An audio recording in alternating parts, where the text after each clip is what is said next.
One day, without a single warning, humans left. No war, no message, just silence. The galaxy was busy as always, ships flying, trade booming, politics never ending. The Galactic Council sat in its tall silver tower, proud of its balance and order. Among the hundreds of alien species, one stood out: humanity. Humans had only joined the galactic stage a few centuries ago, but in that short time they had changed everything. They brought new technologies, solved conflicts that had lasted for generations, and shared knowledge without asking for much in return. Some admired them, others feared their unpredictability, but most simply took them for granted. And then, one day, they were gone. No war, no warnings, no goodbyes. It started with silence. Human trade stations stopped responding. Their ships didn't answer hails. Embassies on alien planets were suddenly empty. Entire colonies vanished overnight. Earth itself, once filled with chatter, music, and movement, was now a dark, quiet dot in the stars. At first, no one believed it. "They're playing some kind of trick," said one council member. "It's human politics," said another. "They'll be back." But days turned to weeks, weeks to months. The silence remained.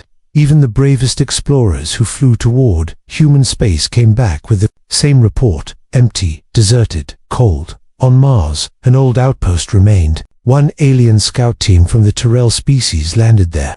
Dust covered everything. No signs of life. But inside the control room, one thing remained active: a small screen blinking with a message. "You didn't listen."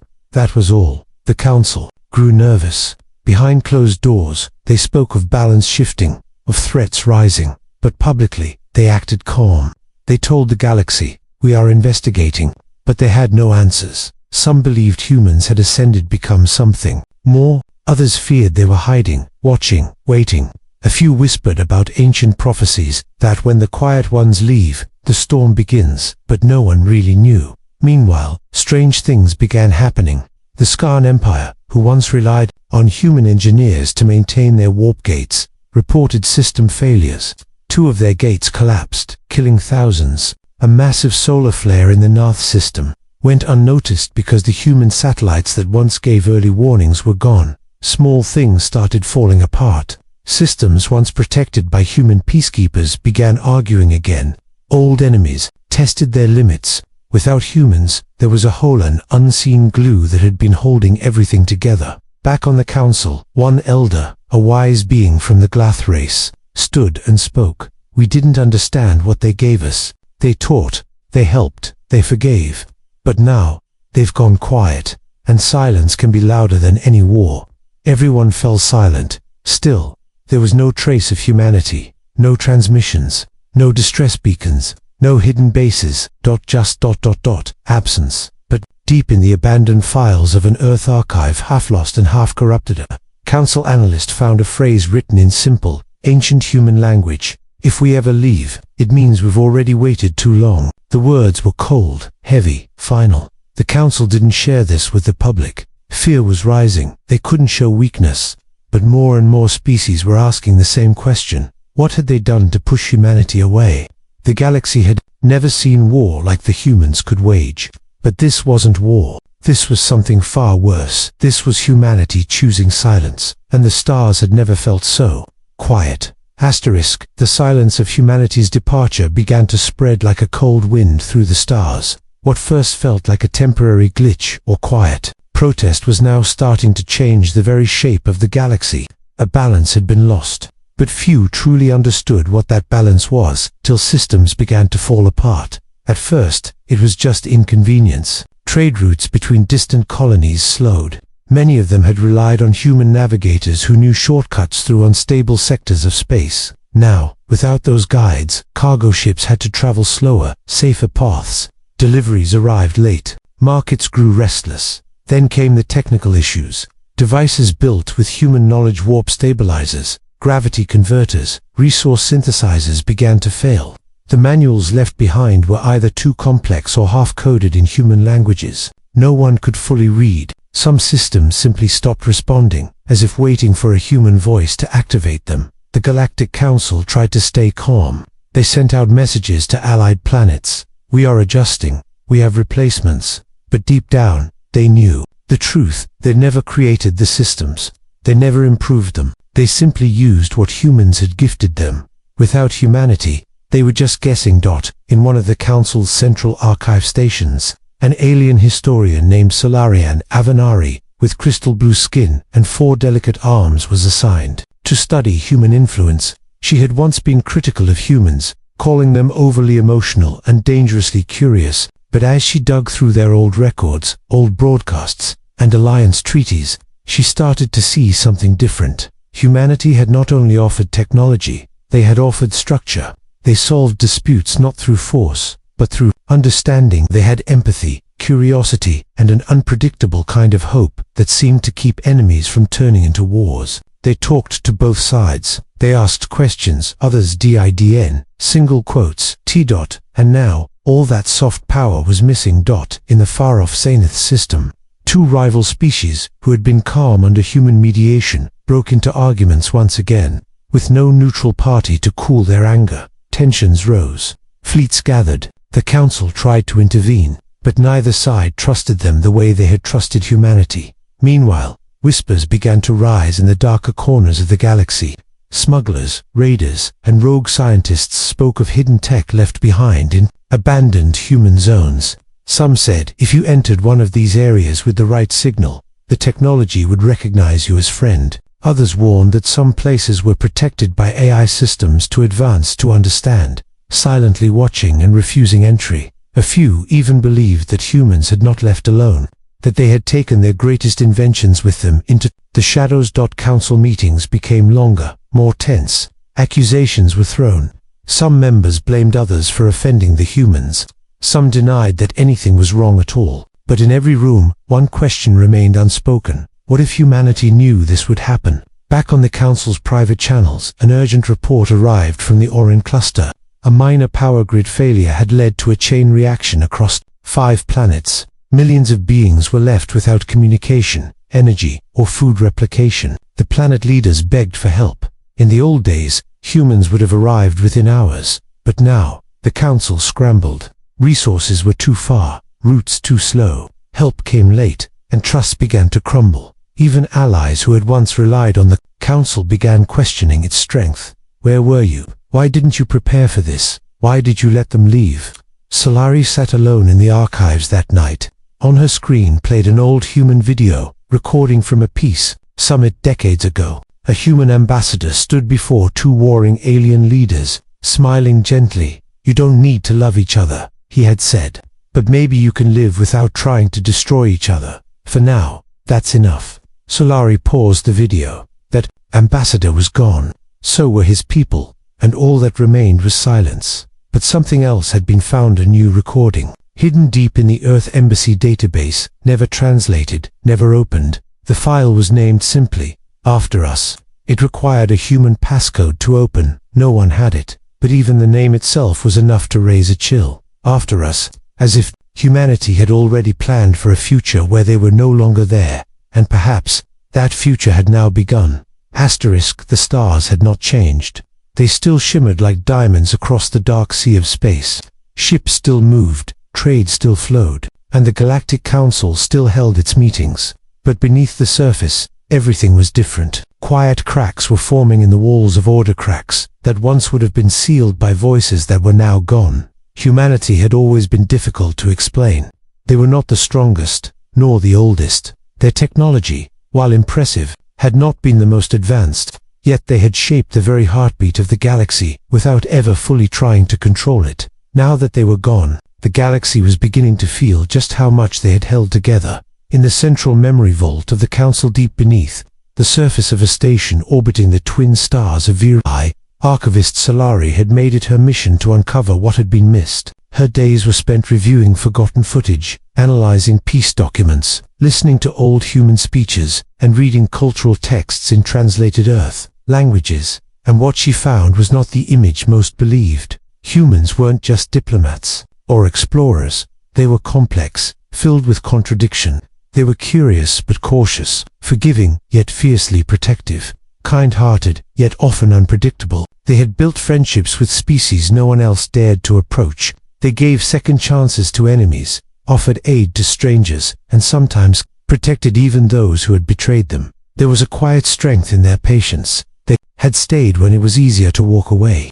They had listened when others shouted, and when war seemed inevitable, they would offer an idea, a story, a solution, something no one else had thought of, not because they were better, but because they looked at things differently. Now, as worlds began to drift apart, that difference was being missed. On the planet Lavari, a once thriving academy of diplomacy funded and supported by human scholars was closing its doors. With no more human guidance, students were returning to their home systems. There's no point, one young Dreven student said. Without the humans, there is nothing to hold on to. Elsewhere, a council engineer on Kalarinine was struggling to repair a planetary shield system. The original design was human-made. The blueprint was labeled Prototype VO7, Human Avanari Collaboration. No one left alive could explain the collaboration. The humans involved had vanished, and without them, the design remained unfinished, brilliant but broken. The council, desperate to hold on to peace, began secretly recruiting former allies of humanity.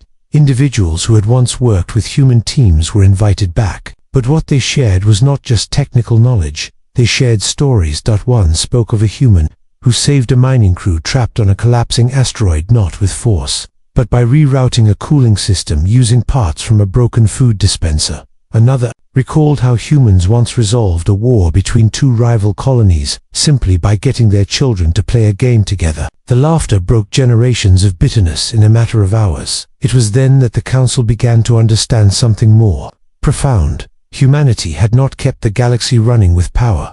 They had done it with presence. They had been the unexpected friend in times of need, the calm voice in the chaos, the ones who remembered birthdays, sent messages of hope, and stayed long after others had left. Their importance wasn't in technology, it was in trust.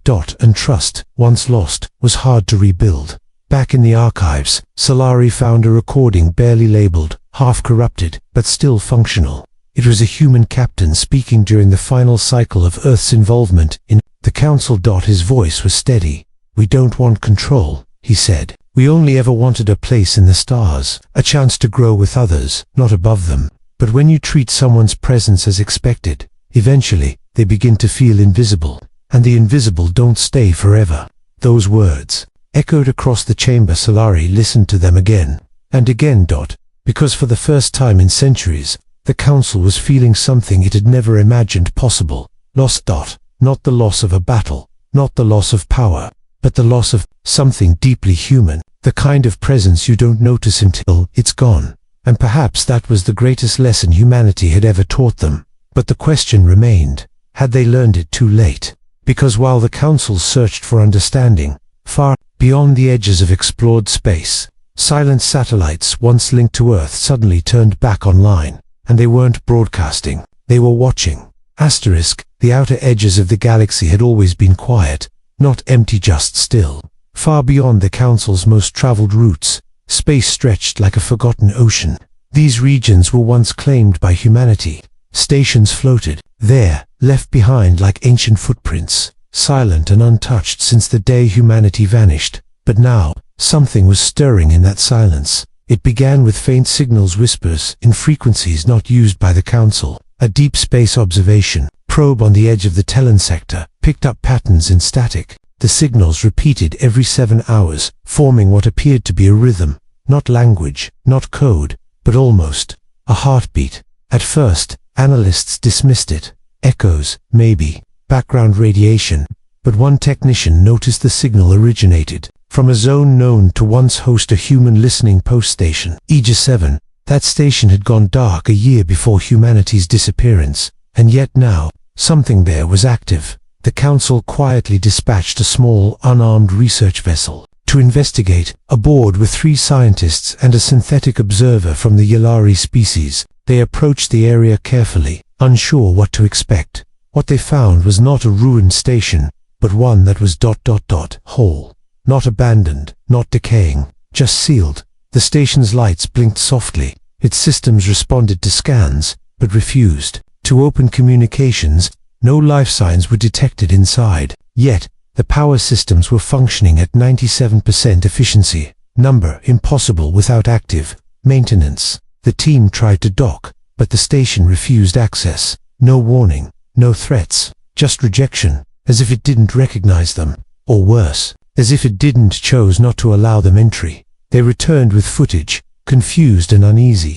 The council reviewed it in secret. Some believed it was simply automated systems left running. Others whispered that humanity had never really left. But stranger things began to happen. In the Viren Belt, a mining crew exploring a long-dead human shipyard triggered a dormant AI interface. The system booted up without warning, scanned their ship, then broadcast a single sentence in Earth Standard. "This facility is not for you." The interface then powered down, locking every hatch behind it. Reports continued to grow. Ships that drifted too close to abandoned human colonies experienced sudden malfunctions in their navigation. Lights flickered, power drained. In one case, a ship floated for 8 hours without control, then without explanation, was gently pushed back on course by what sensors could only describe as a gravitational shift. From nothing, as the council scrambled for answers, more signals appeared each near former human locations. Some were beacons, repeating simple tones. Others were complex patterns no one could decode. And in one case, a signal was received that, when translated, seemed to say, "Observed, noted, still watching." Panic did not spread publicly. The council kept the reports quiet. But behind the scenes, fear was growing. Humanity had not just disappeared. They had prepared something. Left behind systems, traps, warnings, or guardians. Theories grew wild. Some believed humans had uploaded their minds into hidden data networks. Others thought they had moved into a new dimension, leaving only a shadow of their presence behind. A few even claimed that humanity had always been more than flesh and blood, that what remained now was the echo of something older, something waiting. Archivist Solari, still working within the vaults, uncovered an old transcript labeled Last Sequence, Protocol V. It detailed a scenario where humanity, if pushed too far or silenced too long, would leave but not entirely. The document described automated watchtowers, seeded across the galaxy, programmed to remain asleep until they detected certain conditions: rising conflict, imbalance, loss of trust, and then they would activate not to retaliate, but to observe. They were never meant to bring fear, only memory. A reminder that humanity had once been here, that they had given the galaxy something precious, and that silence does not always mean absence. Council members debated revealing this to the public. Some feared the reaction. Others argued it might bring peace if people knew they were still being watched. Maybe they would act differently. But no decision was made.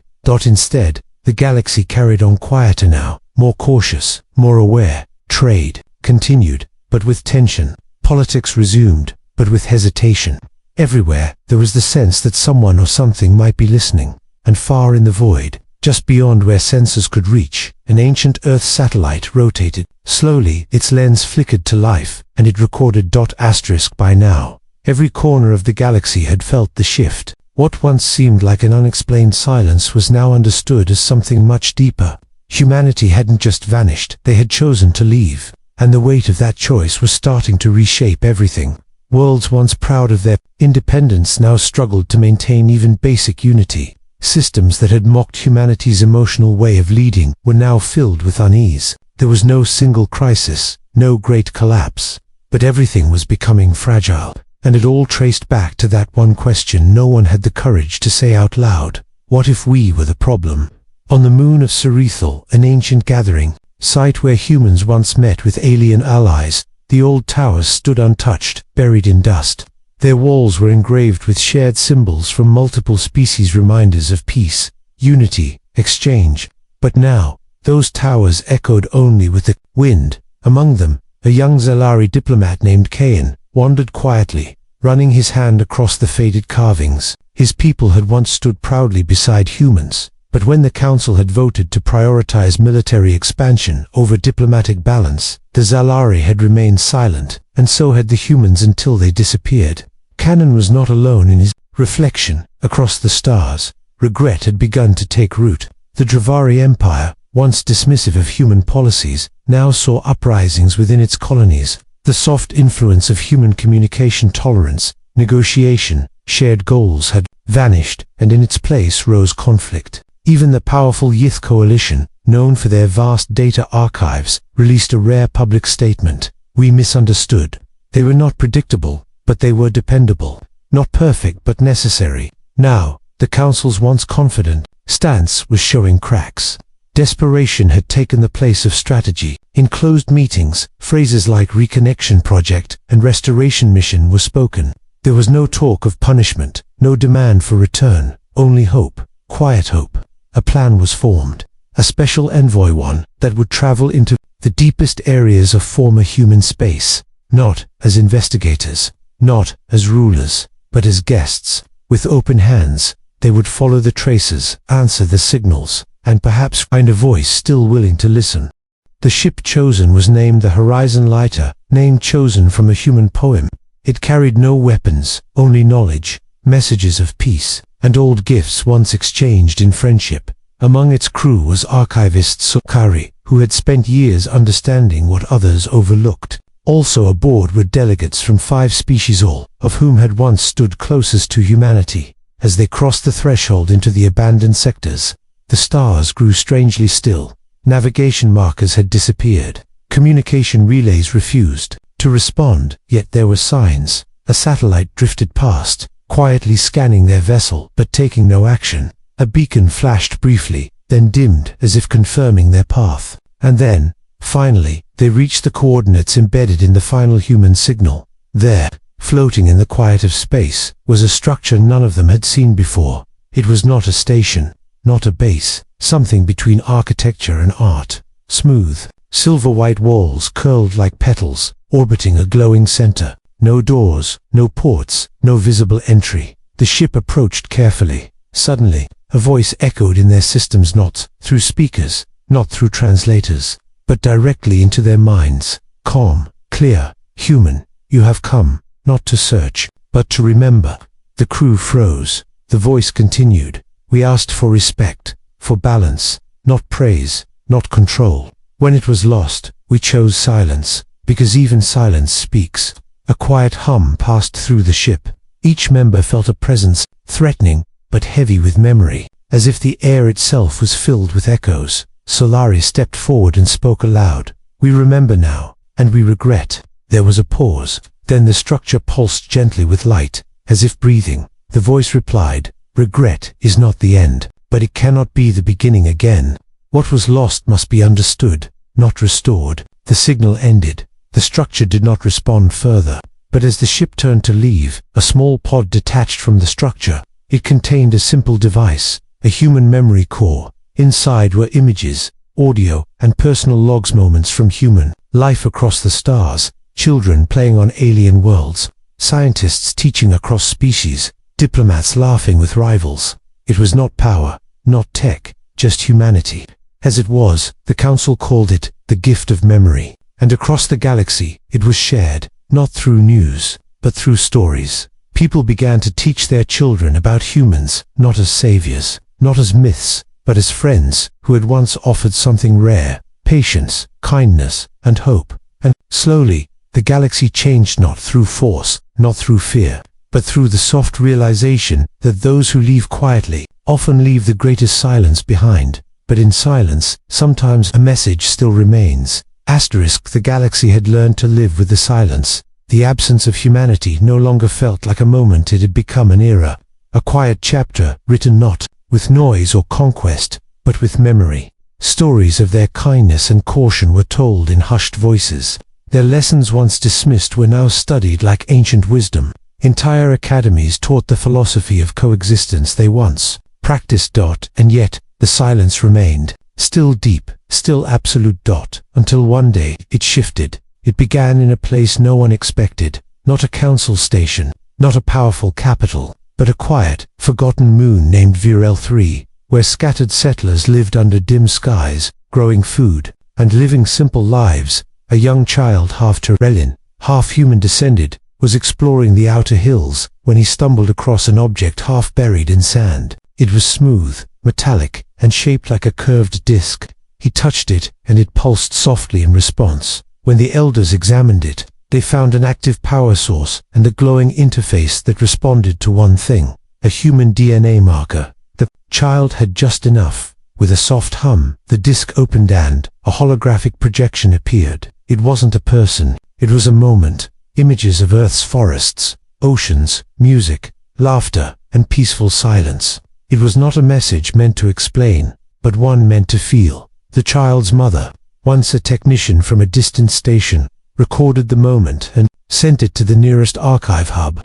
Within days, the footage reached the council. The image was clear. Humanity had left traces, intentional ones, not just warnings or defenses, but memories, pockets of emotion and truth hidden like seeds across the stars, waiting to be found. The council called an emergency session not out of panic, but of deep, collective curiosity. They no longer asked, where did the humans go? Instead, they asked, what did they leave behind for us to become? Soon, more discoveries followed. On a quiet asteroid belt, in Sector Lumoat, a long-dormant relay station lit up for 12 minutes and transmitted a single word in multiple languages. Now, on an abandoned outpost near the edge of explored space, a beacon blinked in a unique rhythm, the same pattern that once marked human diplomatic frequencies. Ships were sent, but none crossed too far. Caution remained.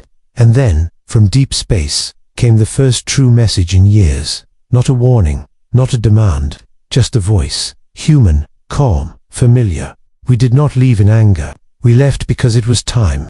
And sometimes, the most powerful message is the one made in silence.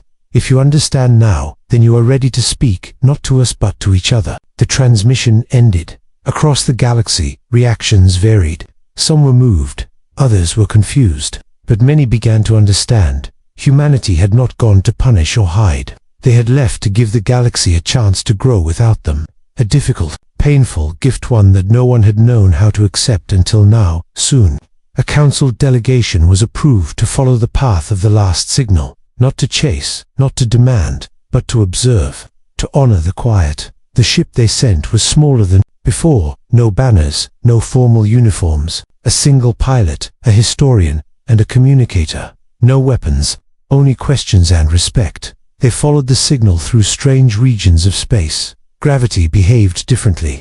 Time bent in small ways. Navigation struggled. But eventually, they reached the edge of something new. It was not a planet, not a base. It was a construct floating like a city built from light, impossible to scan, its structure shifting gently like it breathed. And then, for the first time, the stars themselves seemed to pause. A message came soft, but everywhere. We are not what we were, and neither are you. The historian stepped forward. She spoke softly, not knowing if the voice could hear. We don't come to ask for your return. We come to thank you for leaving us the silence, because in it, we heard ourselves. There was no reply, not directly, but something changed. From the structure, a soft beam extended toward their ship, not touching, not scanning, but connecting. And then, images filled their systems. Not blueprints, not threats, but dreams, visions of peaceful cooperation. Species working side by side, not because of rules, but because of trust. Children of many races learning together. Engineers solving problems together. Diplomats listening, before speaking. Not a promise, not a command, a vision. And just as suddenly as it came, the connection faded. The ship returned with what it had seen. The council listened, the people watched, and this time, no one rushed to act. No laws were passed, no treaties rewritten. Instead, conversations began in homes, in halls, in marketplaces, not because humanity had told them what to do, but because they had shown what could be done. And perhaps that was always the lesson. In the end, the humans had never truly left. They had just stepped back, giving space for others to rise. Not in their shadow, but in their own light. A silence remained, but this time, it wasn't empty. It was full of meaning.